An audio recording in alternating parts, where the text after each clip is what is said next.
Selling profitable stocks in a bull market was a tough decision, but when BEA. It's human nature that when things are going well, we tend to put off basic maintenance. Who hasn't let more than 6 months go by between dental visits or driven more than 5,000 miles between oil changes? The same thing often occurs with our investment portfolios. When the stock market is going like gangbusters, we tend to think that the good times will never end. And why tinker with success? After all, the S&P 500 SPX plus 0.69% hit more than 50 record highs in 2021 alone. Some of the biggest stocks keep getting bigger faster. It took almost 40 years for Apple AAPL minus 0.10% to become the first trillion-dollar company in terms of market capitalization. It hit this plateau in 2018 and took just 2 more years to rise to $2 trillion in value. Nowadays, Microsoft MSFT minus 0.71%, Alphabet GOOGL plus 1.73%, Amazon.com AMZN plus 1.08%, Tesla TSLA minus 0.58%, and Meta Platforms FB plus 1.83% have also joined the trillion-dollar club. But at some point the music will stop. Inflation is likely to continue into 2022 and beyond. In response, the Federal Reserve is expected to raise short-term interest rates several times next year, which will make it more expensive for consumers to borrow money for big-ticket purchases and for companies already struggling with razor-thin profit margins. Nervous investors may shed some of their stock holdings to reduce their exposure to stocks. Should you do the same? That depends on whether your portfolio follows an asset allocation strategy with a targeted mix of stock,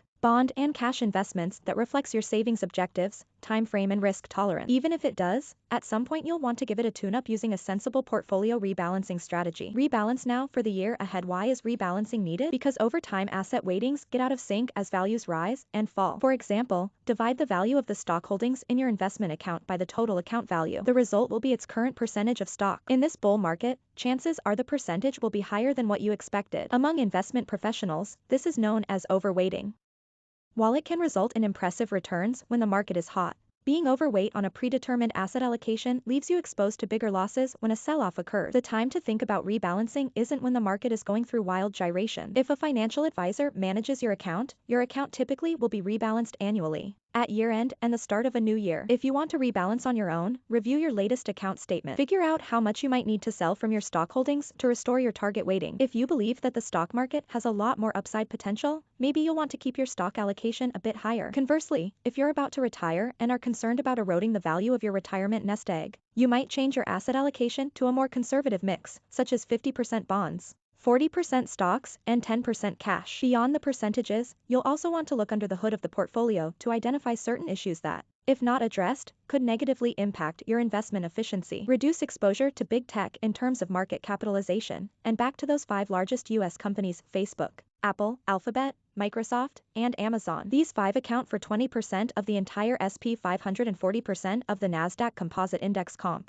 plus 0.75%. If you invest in an S&P 500 index fund or ETF, or most actively managed large cap funds, you'll probably see these technology stocks at the top of their holdings list. If you own several of these funds, it means that a large portion of your stock holdings are concentrated in these companies. What happens if one or more of them hits a rough patch or government regulators decide to tinker with their business models or break them up? Selling some of these large cap stock funds as part of your rebalancing strategy and reinvesting the proceeds in bonds can reduce your big tech exposure while restoring your target weighting. You might also want to consider selling a little more and investing in mid-cap or small-cap funds, which don't invest in giant tech stock. This may also be a good time to look at investment expenses. If the fees your funds are charging aren't justified by their lackluster performance, consider moving this money to lower-cost index funds and ETFs. Don't forget about taxes. If you're rebalancing in a taxable account, you'll want to pay close attention to capital gains resulting from selling a stock, bond, or fund at a profit. If you sell any of these securities after holding them for less than a year, profits will be taxed as ordinary income. If you hold them longer than a year, you'll have to pay long-term capital gains taxes,